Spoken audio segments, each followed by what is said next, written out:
So I will begin my tour of artificial intelligence with the natural world. And some of you may know Aldo Leopold. Those of you who work with me at the Morgridge Institute may know him as the namesake of our coffee shop, Aldo's, on the first floor, which is currently closed for renovation. So about a century ago, he was a nature writer, an ecologist, a UW-Madison professor, research director of the UW-Madison Arboretum, which is pictured here, and wrote this very famous book, a San Conti Almanac, from which I pulled this quote, which I just love as a way to start thinking about biology and AI in biology. So I'll let you chew on this for a minute, because it has to do with nature, quality in nature, and the beauty we see in nature, and how there's more than just visual beauty in nature. He also was not anticipating AI and AI being synonymous with large language models, but I think there's something poignant there about how language can't capture all of this beauty and power now that we have large language models dominating the conversation of AI. So from here, as we start to think about nature and the beauty and power of nature, I'll go from Madison a bit further north. It can get colder than Madison, believe it or not, to the Arctic, as we look at more beauty in nature. And I would think that despite the danger of a polar bear as a fierce predator, it's beautiful to see a polar bear in a white landscape. But it also starts getting us to think about the polar bear itself in its element. And over millions and millions and millions of years, how did we get this animal? Why does it look like this? What are its physical attributes? And as I was doing my research on National Geographic Kids website to learn more about the adaptation of the polar bear, it's really fascinating to learn about it. There are some things that are obvious. The color of its fur, it's not white colored, it's actually translucent so that it admits sunlight through to heat its black colored skin. So that's an adaptation. It has a short tail. It has small ears so that it doesn't radiate and lose too much heat. It has sharp molars to help it chew meat. It actually is one of the only four-legged animals that swims with only its front two paws. It has, obviously, thick layers of blubber. So these are all adaptations that evolution has created. And we'll talk more about why that happened and why we ended up with the polar bear being the polar bear in the Arctic. There are more obvious adaptations that have happened in nature. Here's the leafy sea dragon. I think it's maybe obvious where I'm going with this one. Camouflage happens all over the world in nature. So here's a sea creature that is camouflaging itself to hide from predators. You can think about this happening in the woods, camouflaging animals on leaves, on trees, here underwater. And this is really fascinating to me to think about how this happens through evolution, because it's not like the optimization we have in deep learning where there's some objective and the polar bear says, I would like to get fatter. So run stochastic gradient descent and get fatter throughout the generations of polar bearness. It's this introduction of random changes as polar bears have progeny, and it's just pure randomness. And we'll talk more about that. And some of those random changes have effectively no impact on the polar bear. And some of them do have some impact. And some of them have impacts that give the polar bear some new properties that may affect ear size or blubber. And some of those properties have subtle, subtle impacts on the polar bear's ability to survive in the Arctic climates. And they have subtle, subtle shifts on that polar bear's ability to reproduce better than the other polar bear. And that's what Charles Darwin and lesser-known contemporary Alfred Wallace coined survival of the fittest, natural selection. And that's how we have this adaptation over millions of years. So this is all fascinating to me. And I think this is where we should start to think about biology and evolution. So I don't want to give too much biology background because, as Frank mentioned, I'm actually a computer scientist.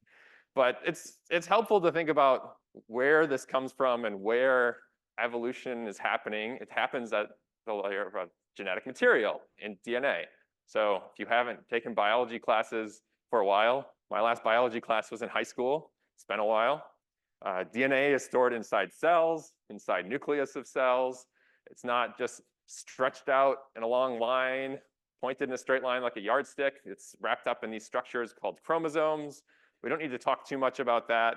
But eventually, you may recall deep in the recesses of your biology memories that DNA has these 4 different nucleotide characters, the A, C, T's, and G's, and that's our genetic material. That's what the polar bear has, that's what we have as humans, that's what the leafy sea dragon has. And when I talk about mutations and random changes that drive evolution, it's random errors that happen as these A, C's, T's, and G's are copied from one generation to the next. And sometimes they're completely neutral, no impact at all. Sometimes they're harmful, sometimes they're helpful. And it's hard to determine in advance if they'll be helpful or not.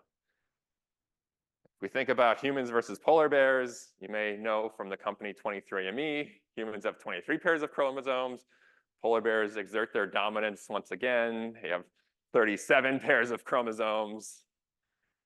It turns out the total length of the genomes is actually quite similar. So if we look here at the DNA, there is one single base pair circled, one pair of they changed the color scheme here, so I can't tell what that is actually. Maybe a cytosine, one pair of one nucleotide with its partner. We have billions of these in a human genome or a polar bear genome. And in humans, if you look at parents and a child, on average, estimates are that maybe there's something like 50 to 100 new mutations in a child, but high variability, of course. So if we also start to think about zooming in more and going beyond evolution of organisms and the organism level traits and zooming in more toward what I promised to talk about, proteins, let's think about what DNA is doing. So we have these characters, the A, C's, T's, and G's, and parts of the genome are these special parts that are the instruction books, the so-called genes. That's the highlighted purple part at the bottom. So the genes are going to encode these messages that are transcribed into messenger RNA, and the messenger RNA gets translated into the proteins. The proteins are the machines inside the cells that do everything in biology. They are the workhorses, they do everything. This is not literally what proteins look like. It's nice, convenient cartoon notation that biologists have come up with as shorthand. So we have parts of the genome that give recipes for how to make a protein. And the proteins have their own 20-character sequence. We'll talk about that a lot later. And the one-dimensional sequence of a protein gets folded up into these 3D shapes. The 3D shape of a protein tells us what kind of job it can do. And proteins are just as fascinating as the sea dragons and the polar bears, in my opinion. So I'll try to convince you why that is. If we take a tour inside a cell, basically all the blobs here are proteins now rendered at an atomic level. This is basically an artistic simulation rendered with the Unreal 4 video game engine. This is somebody's fun hobby, I guess. And we're seeing a salmonella bacterial cell being invaded by a virus. So this long stringy thing is the virus's genetic material as the virus tries to replicate itself during the attack on the salmonella. And all these different color shapes are different bacterial proteins. And they have all different jobs that, again, have just evolved through this natural process over millions of years to do different jobs. They do jobs like replicate the genetic material. They do jobs like translate that messenger RNA into the proteins. They do jobs like make up the bacterial cell wall.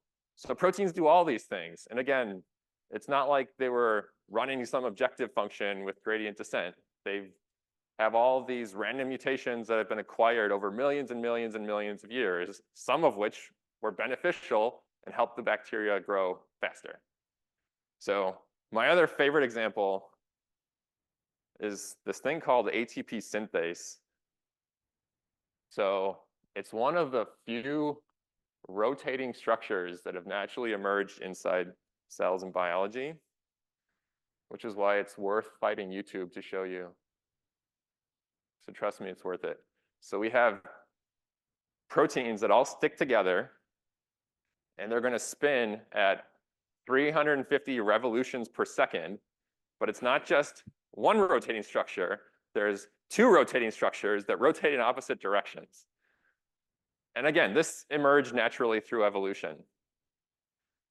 I can't really believe that this exists inside the mitochondria of our cells.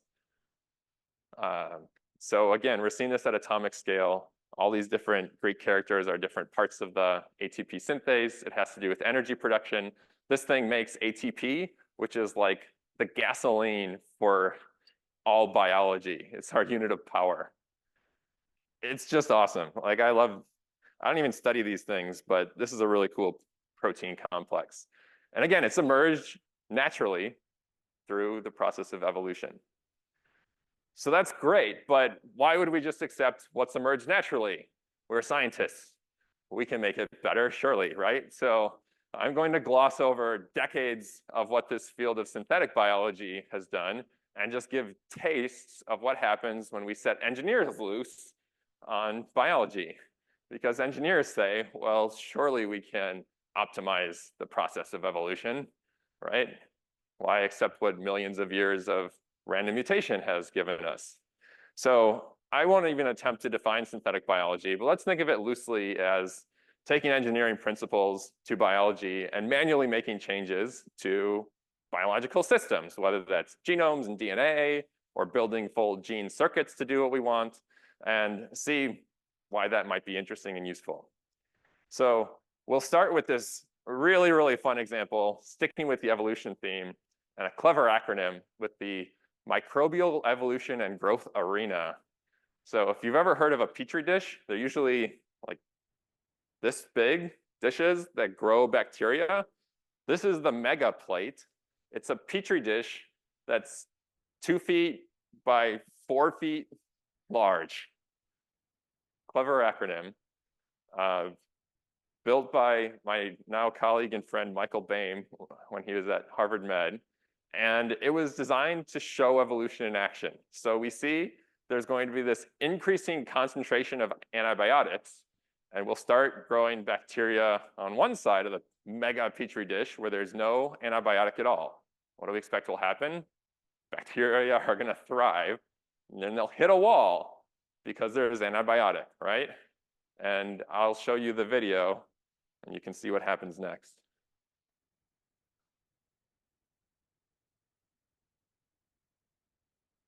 Let's skip ahead the first 40 seconds to keep on time.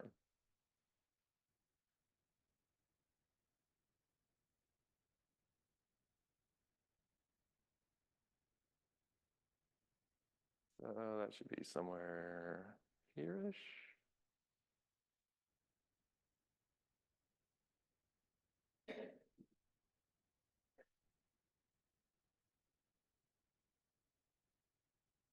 There it is, very big. Yeah, that's close enough.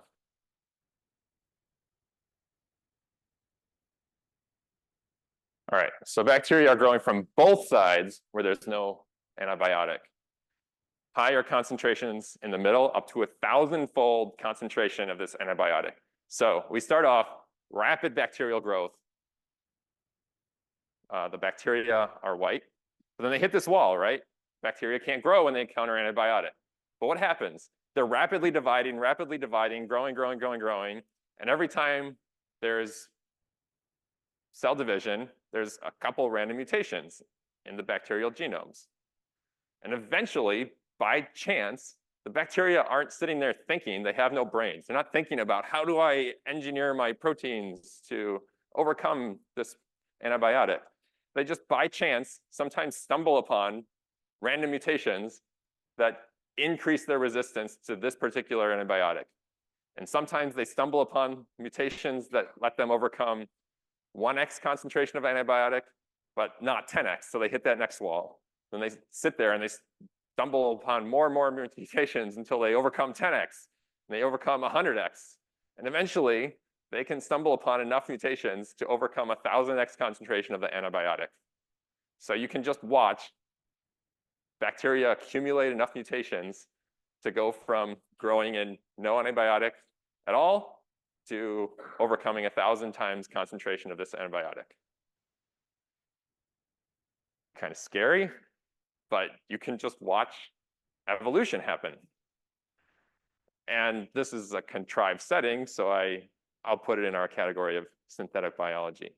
But you can even be more intentional with evolution. So directed evolution, what's that? So I show a graphic intentionally here. Any of you who know Morone know that he is very deservedly and rightfully proud of H.T. Condor's involvement with not one, but 2 Nobel Prizes in physics. And I say, why not make the 3rd in chemistry?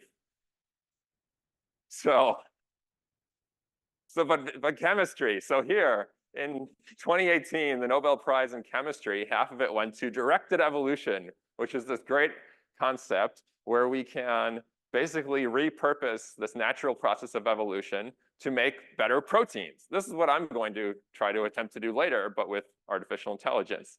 And I won't need to explain all the details, but the general idea of this cycle is that we start off with DNA that encodes the protein that we're interested in improving the function of, randomly in the lab introduce a lot of random mutations, have some sort of selection process, kind of like what happened in the mega plate. And then on this plate here, that's a screen that says, well, some of the random mutations made the property I'm interested in go up, and some of them didn't.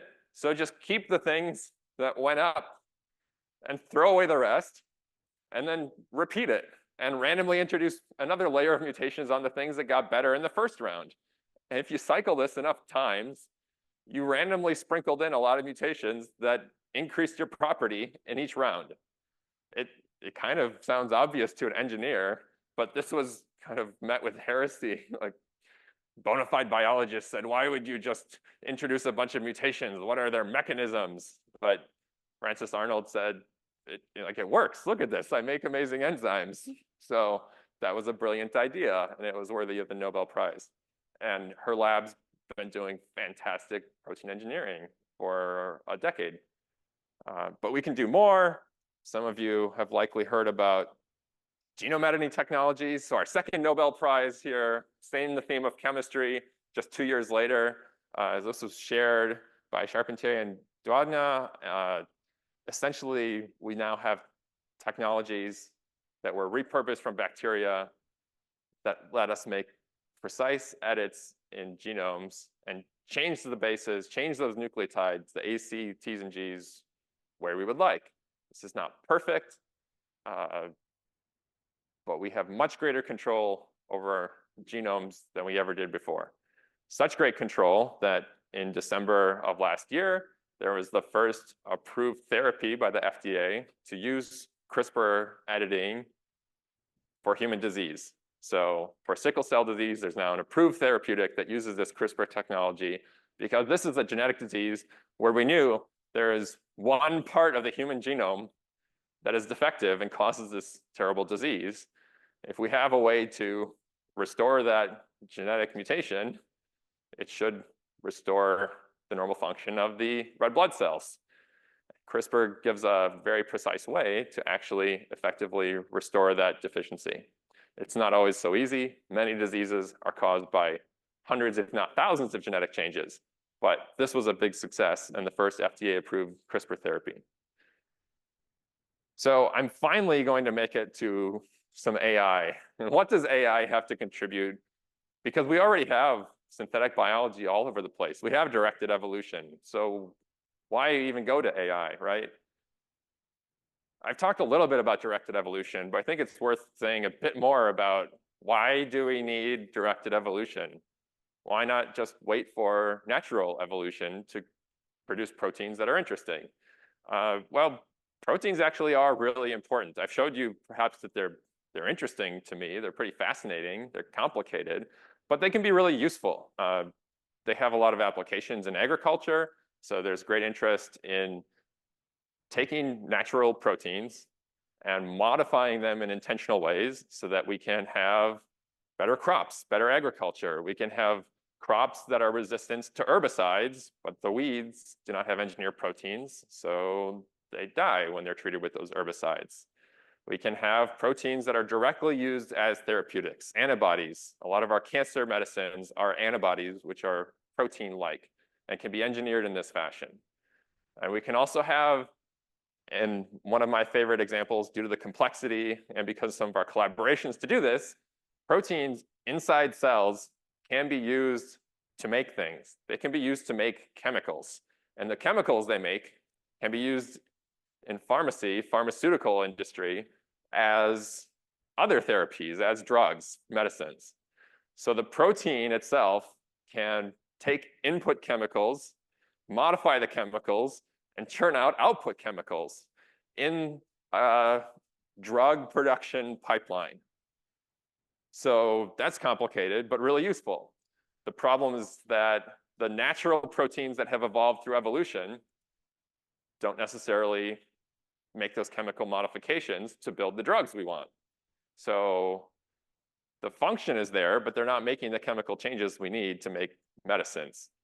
So the question becomes, how do we take natural proteins, the ones that exist through evolution, that may do jobs similar to the ones that we as human society need, and modify those proteins to do the actual jobs we want in agriculture and medicine and whatever application we're looking at? And then why is that job hard? So I'll use the example of the biological factory. So here we have this protein complex. It's actually two proteins, an orange copy of the protein and a green copy of the protein. I don't think the details of the specific protein are too important. They're taking in an input chemical and they're producing an output chemical. But it turns out there's actually multiple versions of the output chemical. And the natural version of the protein is going to tend to produce the bottom version of the output chemical almost all the time, 95% of the time. And that one adds this OH chemical group. That's useless in our drug manufacturing pipeline. That's trash. We don't care. What we really want is to add this azide group, the N3, on top. But that's rare in the natural form of the protein. Just doesn't really happen because of the precise shape and 3D structure of this natural protein. So that's a very rare event. So this natural protein doesn't do what we want. We need to find a way to change it. So we can think about, well, what's now the amino acid sequence? The character sequence of proteins has 20 different types of characters, not 4 characters that we had with DNA.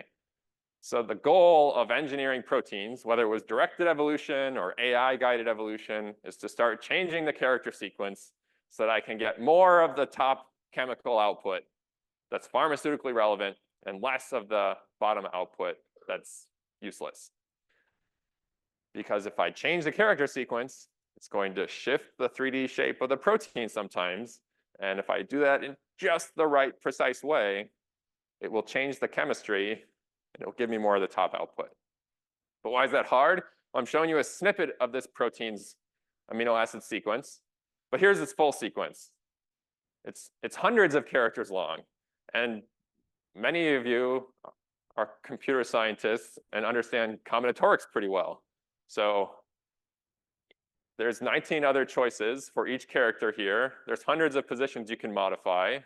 I'm going to let you make tens of changes if you want to. That's a pretty big state space. You have a lot of flexibility in your design. You understand why Francis Arnold said, don't think about it too hard. Just start randomly changing things and measure what works, right? Like it's brilliant. That's why you get Nobel Prizes. But I'm going to take the hard route here and try to decide what mutations to make using computational modeling instead. So let's think about this. What we observe in the lab when we work on problems that are, literally this problem. This is drawn from a real collaboration we have with a chemical engineer at Indiana University. What we see is that sometimes we pick these two characters and we modify them, and there's no change. We're still getting the same ratio of products. That's disappointing. Other times we make a change to these 3 characters, and what do? We break the protein, and it makes no outputs at all. That happens a lot. Or we pick these two characters and we make things worse. We get all trash, only the wrong product. And every once in a while, you find the right combination and you get the desired effect. You get more of the desired product. But it's honestly a rare outcome. Most things would push you in the wrong direction or be neutral and have no change. So that's the problem setting that we're facing in protein engineering. And if we experimentally work with our collaborators and we generate data, this is what we'll see.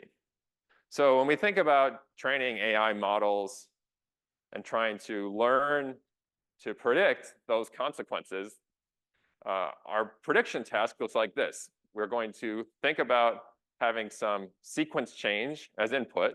We have some AI model, some neural network perhaps, that has to look at those sequence changes that are proposed and make a prediction about what the impact on the protein function will be, where the protein function impact is going to be maybe more of the desired product, less of the desired product, the protein breaks totally, something like that. So we could train that in a traditional way by saying, let's take all of our experimental data and just train a neural network.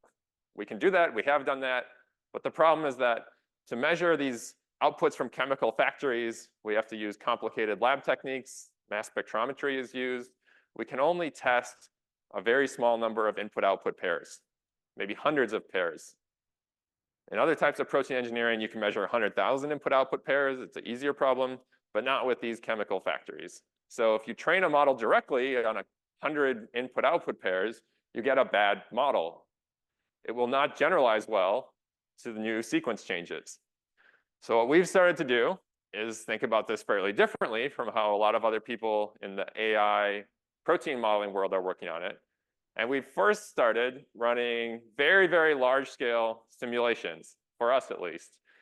So millions, tens of millions, in total hundreds of millions of biophysical simulations with this software called Rosetta, where the simulations don't directly tell us you've made more of the good product or less of the bad product, but they do tell you things like, if you introduce these sequence changes, the protein shape may be altered in this way. Here are some biophysical energies that are changing. These parts of the proteins now may be exposed to water, or these parts may be buried on the interior. They can simulate the biophysics of what's happening to that 3D shape. And they can tell you things like, you may have just completely broken the protein, which is important to avoid. So there's a lot of information we can try to get from the simulations, even before we run experiments.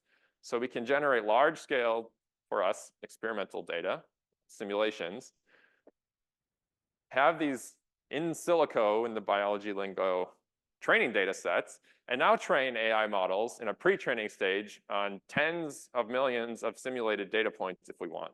We can take those models, adapt those models in a fine-tuning phase on our very limited experimental data points that actually tell us how the sequence changes are affecting the two chemical products we care about, and we get much better predictions overall.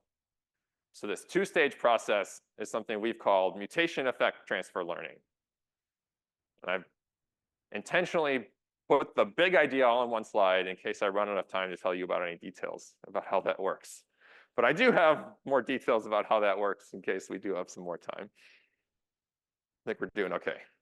So in detail, we've been thinking about this problem for about 8 years. We're working with a computer sciences graduate student, now scientist, Sam Gelman, a biochemist faculty member here at UW-Madison, Phil Romero.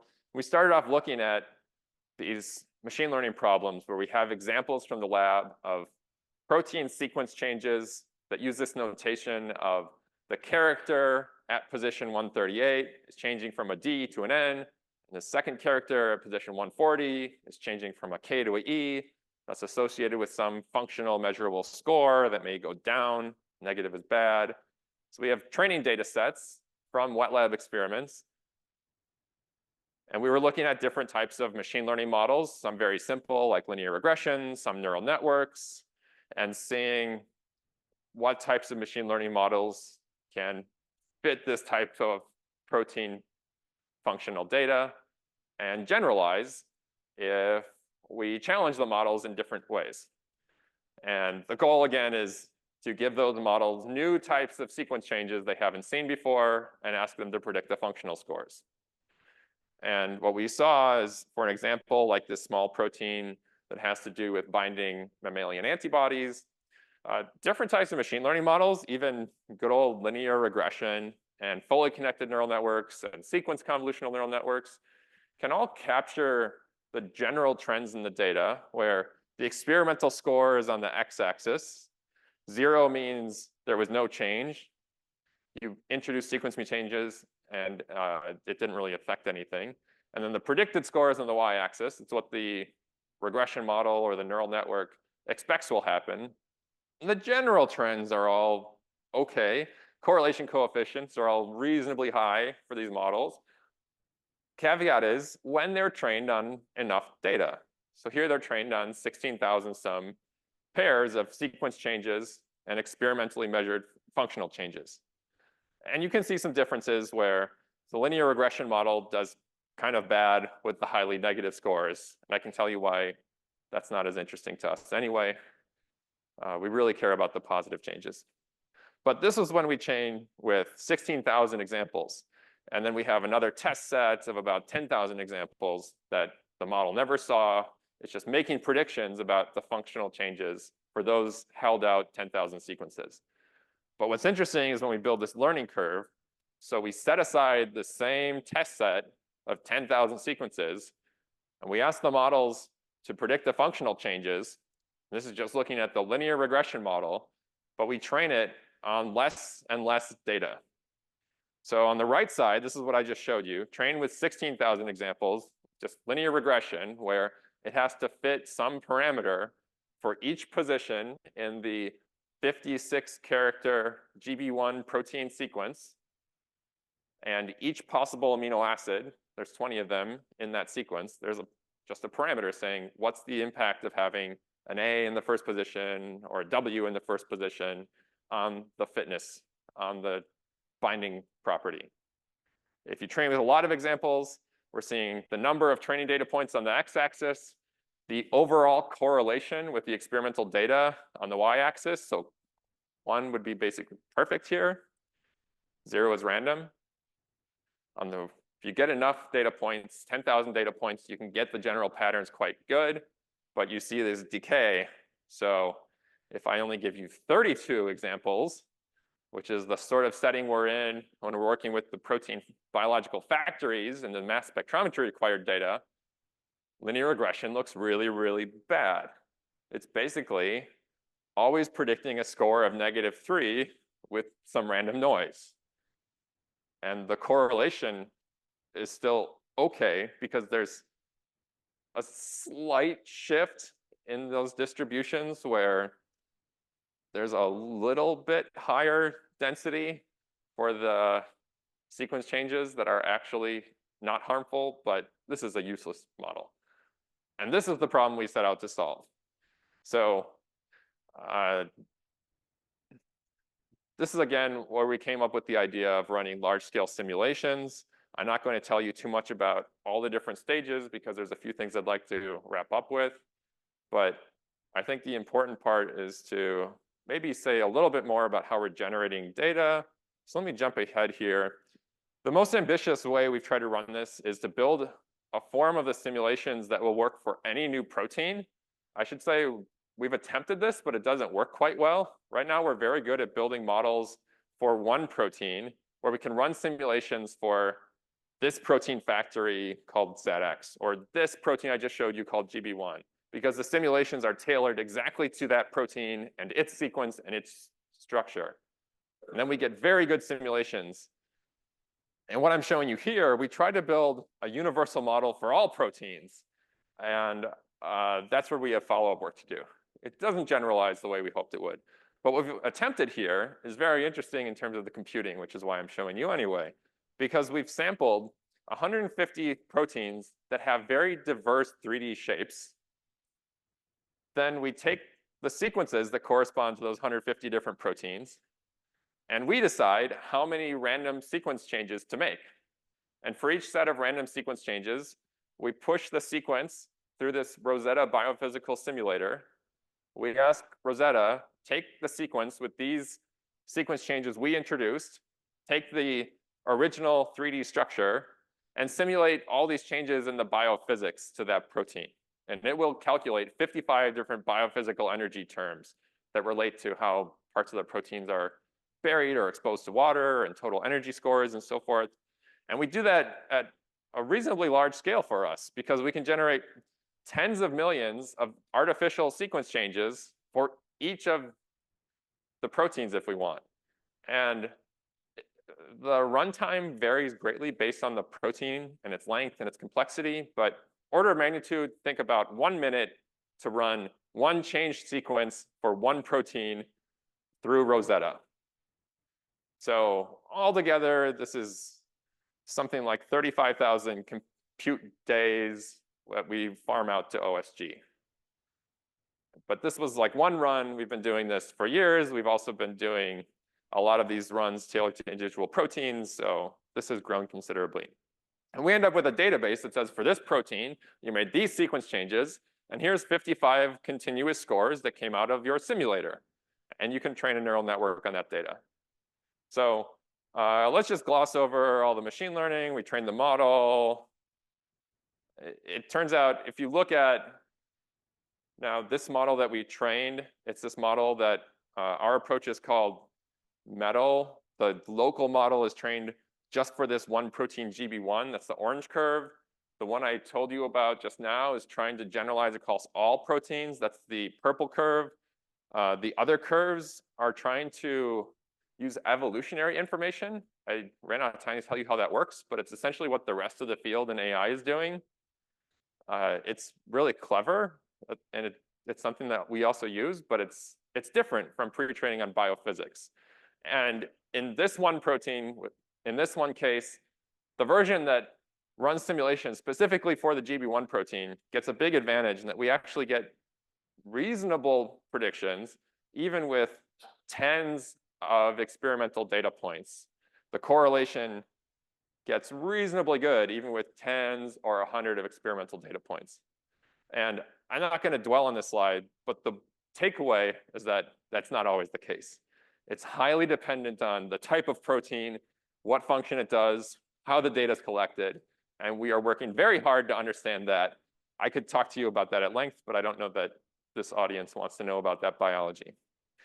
And the last thing that I think is worth talking about is that we really care about doing things with these models. So we tried to take this to the lab with our collaborators and actually engineer fluorescent proteins when we only trained models on 64 examples of changing the protein sequence and observing a property. And here the property is fluorescence, how bright the protein is.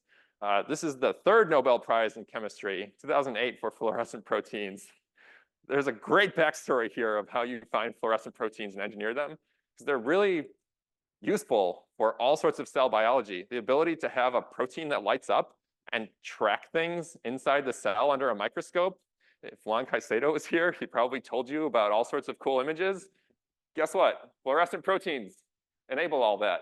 We tried to make them brighter with our machine learning models. But we did it in this extremely challenging setting where we only get to see 64 examples that span a small part of the protein sequence. And then we make our models make predictions on the other parts of the protein sequence to see if they can extrapolate. And the only way that would work is if all the pre-training we did with simulations taught the models something about how the protein is organized. So what do we see? On the far left, BT is the best training example. WT is the wild type. This is the starting point. And on the y-axis, we basically have how bright they are. And then we have different design settings from our AI model. And green means this is a fluorescent protein we made. And the whitest gray means it does not fluoresce. So 16 of our designs work. None of them are actually as bright as the original one, which is not the goal we had in mind. So it's a partial success, I would say. Usually you want to engineer things to be better than your starting point. So Francis Arnold wins again. But this is actually really interesting. It sparked a whole new generation of ideas about how to generate the experimental data for training these models. So even in your partial successes, you can claim great successes. But we have a lot of ideas about where to go next with this. We can talk about that in discussion. I want to wrap up with some other things. A little discussion on, big picture.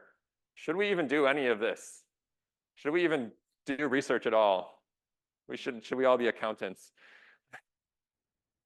So I turn back. I have kids, so the only time I go to a movie theater, it's to see the latest from Pixar or Disney. So I missed out on last summer's big exciting wave. If any of you remember what happened in July of 23, though, you remember there's a big release in cinema that has something to say about should we be doing any of this research at all? Barbie. Yeah, you fell into my trap. It's Barbie.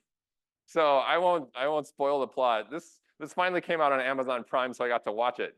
And yeah, it has a lot of lessons for us, right? So it's all about stereotypical Barbie and Ken discovering the patriarchy. And I think that has a lot of lessons for us doing AI research. If we think about how AI research is written about, we're always talking about these godfathers of AI. Like, why? Why is that? Why do we still keep going back to Bengio and LeCun and Hinton? Like, they are actually really great, but there's women who do AI research too. And maybe the fact that we only care about those three has something to do with this other aspect of AI models and how they're trained. So this was a discussion I had with the person who put together that super cool mega plate recently, who says we shouldn't be surprised that large language models and AI are basically the greatest stereotype machines ever created. So AI research itself is a complicated field these days, and maybe Barbie has something to tell us about that. But I, even though I'm an AI researcher, am a little less concerned about the AI aspects of this right now, and I'm more concerned with, there you go, Cole. The other aspects of this. If you think about the conversation going on, there are researchers right now who are comparing the state of AI research right now to building nuclear devices. I don't agree with them, but the conversation's going on. But for me, I'm thinking about the synthetic biology aspects of this. And that conversation is also happening right now. Like, if we're building models that are trying to predict how to engineer super proteins, where does that go? Who can use those technologies? What's the consequence of that? If they're able to make toxic proteins, or if they're able to predict properties of viral proteins, what are the consequences of that? And there's big discussions going on right now about biosecurity of these models. Some people are taking advantage of those discussions and saying, well, great, I'm a corporate entity building these models. And because there's concerns about biosecurity, that gives me an excuse to keep my corporate developed models closed source, and I can commercialize them. But that seems like it's being used as an excuse around biosecurity, not a legitimate concern around biosecurity. So it's gotten to be really interesting. And I think that those of us who are doing research in academic settings can't sit on the sidelines from these conversations. I have somewhat different opinions as someone who does, as Frank mentioned, virology research about some of these things and about the pros and cons, the risks and benefits. There's a lot of discussions about what are the risks of software and models versus the risks of using those models. Does the risk become instantiated and realized when you actually go to do gene synthesis? Because there's been regulations on the companies that do gene synthesis for a long time. So some people who are big in the field say, well, it's okay, we'll just put regulations on those companies doing gene synthesis so that you never make a super virus. There's a lot of discussion to have around that. But I think the main point is that I won't try to answer those questions for you right now because time's up. But those of us who are doing research in the field can't just let other people solve these problems or have these discussions. AI researchers should not try to solve those questions on their own. I've found that as I talk to virologists and bioethicists and people who are actually working in the lab, they have different insights than I do because of my background. But it's also the case that those of us who are computational experts should not just passively sit and let the discussions happen, because there's a lot going on right now as these technologies grow. So I'll end there. I would love to have discussion about any of this with you now or throughout the rest of the day, and thanks for your attention.